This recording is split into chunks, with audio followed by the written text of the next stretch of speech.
kids should know from the very early age that will help shape their personality.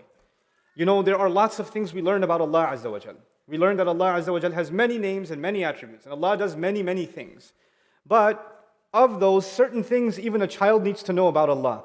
And some things it's too early for a child to know at a certain age. I'll give you an example of what is too early for a child to know. You see, in the Quran, Allah Azza wa Jal describes that He destroyed, I mentioned this in yesterday's session, He destroyed the nation of Nuh. He destroyed the nation of Lut. He destroyed the nation of Salih. He destroyed the nation of Shu'aib. All of these are mentioned in the Quran. That Allah Azza wa Jal is Azizun, He's Dhul Intiqam, that He can punish, that He is, Dhul Quwwatil Mateen, He's mighty. And He avenges His messengers, and He punishes those who do wrong. And this is something that Allah Azza wa Jalla has made clear in the Quran. Now, for children, sometimes we say maybe we should teach our children stories of the prophets.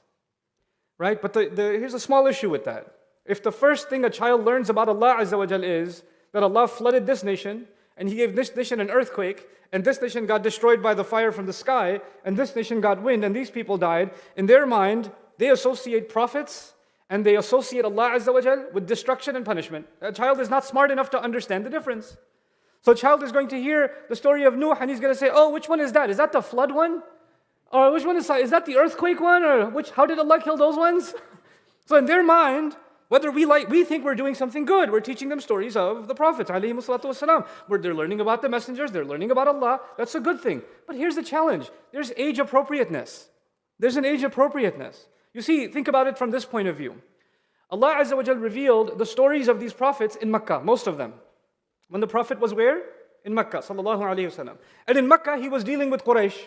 And the Quraysh were acting like Fir'aun. And the Quraysh were acting like the people of Nuh. And the Quraysh were acting like the people of Salih and the people of Shu'aib. So Allah gave them these stories to tell them, you are behaving like these people. فَإِن كَذَّبُوكَ فَقَدْ كُذِّبَ رُسُلٌ مِّن قَبْلِكَ. If they're calling you a liar, other messengers were called liars before you, and here are their stories. So the point of giving those stories was, you are heading down the same path of destruction as these other nations. Don't go down that road. Our children are definitely not like the Quraysh. They're not heading down the path of destruction. So they don't need the warning and the threat at that early age. As a matter of fact, children are creatures of Jannah. And a creature of Jannah doesn't need to be given the fear of Allah. They need to be given the love of Allah, an appreciation of Allah, gratitude to Allah, awareness of Allah, but not the fear of Allah. And what we do with our children so many times when we introduce them to Allah is the first thing we teach them is how to fear Allah. And that's unfair to a child. Allah decides how long somebody's life is. When you go to the graveyard, sometimes you find a grave, it says, born this year, right? So born 1903 to 1957, or 1986 to 2013, or whatever else. And sometimes you find born 2018, died 2019. Sometimes you see born 2010, died 2019, 8 years old, 6 years old, 5 years old. Those children, when they die, there's no questioning for them. These are creatures of heaven. They had no reason to fear Allah because Allah made them on the fitrah. And they were not questionable yet. They hadn't reached the age where Allah will question them for their behavior yet. So if Allah won't even scare them yet, why are we scaring them? You understand?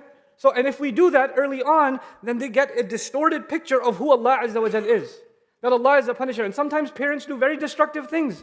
Sometimes parents say things like, don't eat those cookies, Allah will be very angry. I can guarantee you, Allah will not be angry, you will be angry. And when judgment day comes, Allah will not ask that child, why did you eat those cookies? It made me, that's not going to happen. But you know what, that's commonly parents do this very easily. Allah will be very upset, be afraid of Allah. It's okay to say, I'll be upset. You don't have to drag Allah into it. And we don't control Allah's anger. We're not in charge of deciding who Allah is angry with and who Allah is merciful with. We shouldn't be doing that in any conversation anyway. Not with anyone, especially not with our children.